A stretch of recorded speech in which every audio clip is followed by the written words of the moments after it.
Hi everybody, welcome back Cars and Guitars. I got the floor pan tacked in place here on the 89 Chevy pickup, and we got our new body mount welded in there.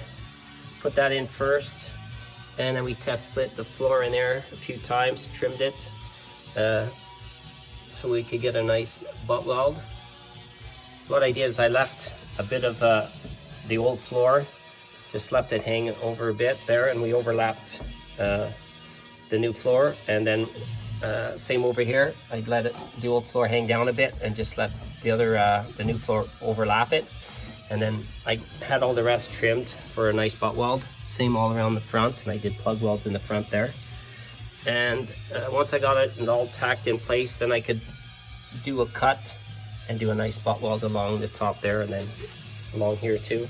It just held the floor in place instead of trying to fight with it and get it all in place. Once it's all cut out, the floor want to fall through, obviously, so I leave a bit, and it holds the floor in place while you fit it and tack weld it in place.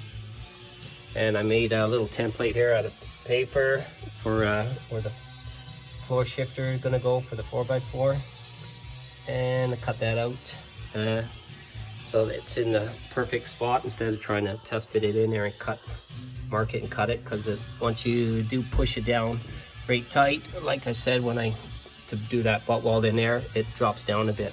So you want to have an exact same spot as it was before.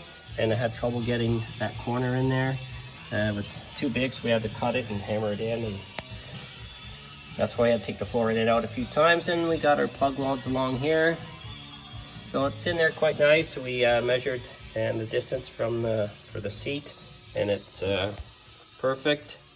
So now I'm going to grind down all my little tack welds here, and then I'll start doing a bit of trigger welding and weld that whole piece in right along, and that's it for this floor pan. It'll be done. Oh, I got to do underneath, sorry, against the rocker in there. I still have to do the cut and do a perfect butt weld in there too, and I'll do that after I weld this floor in. It's not going to go anywhere. I put a lot of tack welds in. It stops it from warping. I do a lot, so I just grind the heads off them. And if there is a little bit off or whatever, I'm not worried about this. Like I said, it's a plow truck, but we can put your hammer and dolly under there, and you can hammer the welds before you grind them down and smoothen them out. Take this, because with the tack welds, they're gonna heat makes it warp and shrink. So you hammer on them, you stretch them, flatten them out, grind them down. You might have to do a little bit more hammer and dolly, and then you could do your solid weld, but I'm not going to worry about that on this truck. It's all laying in there quite nice and smooth anyway. Turned out really good. If it is off a little bit, I just take a little screwdriver or a little knife and I bend the metal to get it even, and I just put a tack weld on each side of it if it's off, and just go around, keep going. But that floor is pretty thick, so it's lined up pretty good. So that's it for now. Thanks for watching Cars and Guitars. I'm John Bluen.